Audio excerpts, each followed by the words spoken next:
দ্বারা উদ্দেশ্য হলো জিলহজের 10 তারিখের শপথ, কোরবানির দিনের শপথ। আল্লাহ কোরবানির দিনের শপথ কেন করলেন? হাদিসের মধ্যে আসছে ফরজ ইবাদতের পর কোরবানির দিন আল্লাহর জন্য, আল্লাহকে খুশি করার জন্য পশুর রক্ত প্রবাহিত করা, এটা আল্লাহর কাছে সর্বশ্রেষ্ঠ ইবাদত। পশুর রক্ত মাটিতে পড়ার আগে কোরবানি দাতার জন্য আল্লাহর কাছে আলাদা একটা মর্যাদা তৈরি হয়ে যায়। কোরবানির দিন অর্থাৎ জিলহজের 10 তারিখে আমাদের মধ্যে কাদের কি পরিমাণ তাকওয়া আছে, তাকওয়ার পরীক্ষাও আল্লাহ নেয়। তাকওয়া তো নিয়মিত দেখতেছে আল্লাহ, কার কতটুকু তাকওয়া। কোরবানির দিন বিশেষ করে আল্লাহ দেখেন আল্লাহর বান্দা পশুটা আসলে কার জন্য কোরবানি করছে। এই জন্য আল্লাহ বলেন লা ইয়ানালাল্লাহু লুহুমুহা ওয়ালা দিমাউহা ওয়ালাকিন ইয়ানালুহুত তাকওয়া মিনকুম। আল্লাহ তাআলা বলেন আল্লাহর কাছে কোরবানির পশুর গোশত পৌঁছে না, রক্ত পৌঁছে না, তোমাদের মধ্যে কার কি পরিমাণ তাকওয়া, এই তাকওয়া আল্লাহর কাছে পৌঁছে যায়।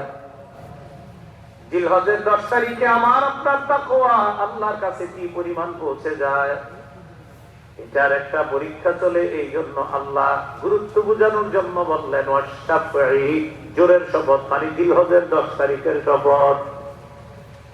4 নাম্বার ওয়াল ওয়াতরি, বেজরের শপথ। বেজর দ্বারা উদ্দেশ্য হলো জিলহজের 9 তারিখ ইয়াউমে আরাফা, আরাফার দিনের শপথ। জ্ঞানীরা আরাফার দিন নিয়ে কোরআন হাদিস গবেষণা করতে শুরু করলো। তো ওই দিনের ব্যাপারে পাওয়া যায় যে আরাফার দিন কেউ যদি রোজা রাখে তার আগে পরে 1 বছরের গুনাহ আল্লাহ মাফ করে দিবেন। এই জন্য আল্লাহ শপথ করলেন ওয়াল ওয়াতরি, আরাফার দিনের শপথ। 5 নাম্বার ওয়াল লাইলি ইযা ইয়াস, রাতের শপথ, যে রাত গত হয়, অতিক্রান্ত হয়, আবার দিন আসে, এরপর আবার রাত আসে। জ্ঞানীরা রাত নিয়ে গবেষণা যখন করে, গবেষণা করার পরে ফলাফল এটা পেয়ে যায় বর্তমানে আমরা যে পরিস্থিতিতে আছি, যে সময়টার মধ্যে আছি, এই সময়টাকে বলা হয় রাত। আল্লাহ চাইলে কিয়ামত পর্যন্ত এটাকে রাত রাখতে পারতেন, আর যদি দিন না করতেন এই ক্ষমতা একমাত্র একজনের, তিনি কে? জ্ঞানীরা চিন্তা করে আল্লাহ রাতের পর যদি দিন না আনতেন তাহলে আমাদের মধ্যে কারো পক্ষে দিন পাওয়া সম্ভব ছিল না। এই জন্য 20-13 নম্বর পৃষ্ঠা আল্লাহ বলেন কুল আরাআইতুম ইন জাআলাল্লাহু আলাইকুমুল লাইলা সারমাদান ইলা ইয়াউমিল কিয়ামাতি মান ইলাহুন গায়রুল্লাহ ইয়াতিকুম বিদিয়াইন আফালা তাসমাউন। নবী আপনি বলেন তোমরা কি ভেবে দেখেছো যদি আল্লাহ তোমাদের জন্য রাতকে কিয়ামত পর্যন্ত রাত রাখতেন,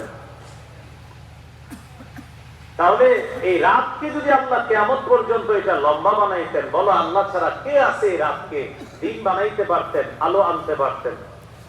বলেন আপনারা, আল্লাহ ছাড়া কি কেউ আছে রাতকে দিন বানাইতে পারত?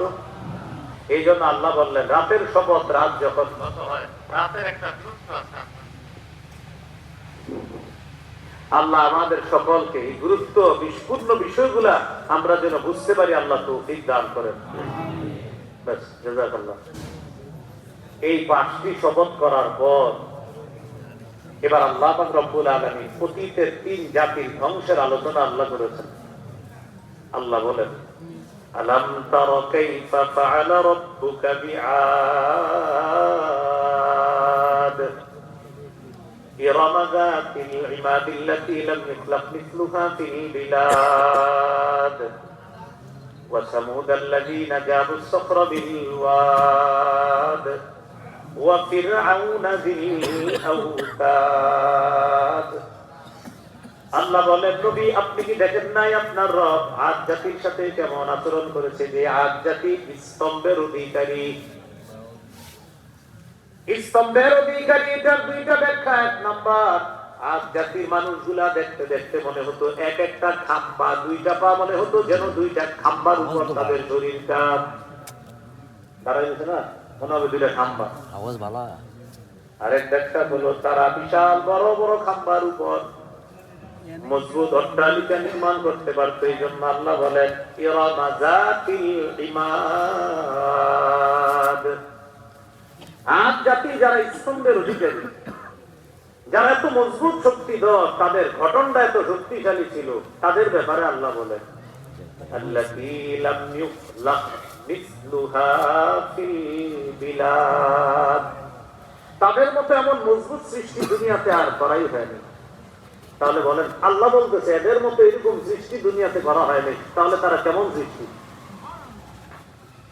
এবার আল্লাহ নবীরে বলে, নবী আমি ওদেরকে ধ্বংস করে দিচ্ছি, আপনি এটা দেখেছেন? আল্লাহ নবীকে বলতেছে আপনি তো দেখেন নাই নবী, আপনি কি দেখেন নাই? আসলে আপনি দেখেন নাই, আমি আল্লাহ আপনারে জানাই দিলাম, আপনি এই মক্কার কাফের সহ কিয়ামত পর্যন্ত আপনার যত উম্মত আছে সবাইরে বিষয়টা জানায় দিয়েন যে এই মজবুত জাতিকে আমি ধ্বংস করছি। আমি আল্লাহ যখন দুনিয়াতে কেউ ছিল না তখন আমি ছিলাম, এখনো আমি আছি, যখন কেউ থাকবো না তখন আমি থাকবো, এটা উম্মতকে একটু জানায় দিয়ে। আজ জাতির নিকট নবী আসছে, হুদ আলাইহিস সালাম। নবী তাদেরকে দাওয়াত দিলেন, ওয়া ইলা আদিন আখাহুম হুদা ক্বালা ইয়া কওমি ইবুদুল্লাহা মা লাকুম মিন ইলাহিন গায়রু। আজ জাতির নিকট হুদ নবীকে প্রেরণ করলাম, তিনি তাদেরকে বললেন, হে আমার সম্প্রদায়, তোমরা আল্লাহর ইবাদত করো, তিনি ছাড়া কোনো ইলাহ নাই। আফালা তাত্তাকুন, তোমরা কি আল্লাহকে ভয় করবা না? আজ জাতি কি বললো জানেন? হুদ নবীকে বলল, ইন্না লানারাকা ফি সাফাহা। হুদ, তোমার আমরা ভাবতাম তুমি জ্ঞানী, আমরা তো দেখছি তোমার মধ্যে পুরো মূর্খতা। আউযুবিল্লাহ বলেন। একজন নবীরে জাতি বলতেছে মূর্খ, বুঝেন নাই? ইন্না নিশ্চয়ই লানারাকা, আমরা তোমাকে দেখতে পাচ্ছি, ফি সাফাহা, তুমি মূর্খতার মধ্যে আছো। নাউযুবিল্লাহ জোরে বলেন। পরেরটা শুনলে আপনারা আরো অবাক হবেন, وَإِنَّا لَنَظُنُّكَ مِنَ الْكَاذِبِينَ। হুদ, আমরা তোমাকে মিথ্যাবাদী মনে করি। নবীরে জাতি মিথ্যাবাদী বলে।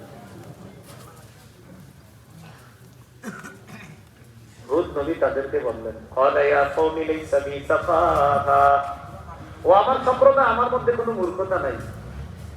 وَلَكِنِّي رَسُولٌ مِّن رَّبِّ الْعَالَمِينَ। কিন্তু আমি বিশ্বজগতের রব আল্লাহর পক্ষ থেকে একজন রাসূল। أبلغكم رسالات ربي وأنا لكم ناصح أمين। আমি আমার রবের দায়িত্ব তোমাদের কাছে পৌঁছে দেই।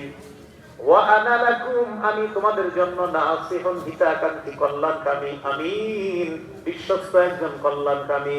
আমি তোমাদের কল্যাণ চাই, আমি তোমাদের হিতাকাঙ্ক্ষী, আমি তোমাদেরকে আল্লাহ দিয়ে দাওয়াত দিচ্ছি। আজ জাতি বলতেছে এই সমস্ত কথা বলে হইল না, এইগুলা তুমি যে বলো, এটা বলার পর আমরা বুঝলাম, এক, তোমার মধ্যে নির্বুদ্ধিতা আছে, দুই, তুমি মিথ্যাবাদী। আল্লাহ বলে দিলেন, এদেরকে বলেন এদের উপর গজব আসবে। হুদ নবী জানায় দিলেন গজব আসবে। এক মহিলা একদিন ভয়ঙ্কর একটা আগুন দেখছে, দেখার পর বলল, হুদ নবীর কথা মনে হয় সত্যে পরিণত হবে, গজব আইতে গেছে। এই গজবের কথা 29 পারা 6 নম্বর পৃষ্ঠা সূরা হাক্কর শুরুতে আল্লাহ আলোচনা করেছেন। سخرها عليهم 7 ليال و8 أيام حسوما فترى القوم فيها صرعا كأنهم أعجاز نخل خاوية। আল্লাহ তাআলা বলেন, নবী, আজ জাতিকে আমি এমন ভাবে ধ্বংস করলাম, করার পর তাদের লাশগুলা যখন দুনিয়ার মধ্যে ফেলে রাখলাম, জমিনের মধ্যে যখন তাদের লাশগুলা পড়া, ওই লাশ এই মানুষগুলার মতো এমন মজবুত সৃষ্টি দুনিয়ার মধ্যে আমি আল্লাহর করি নাই।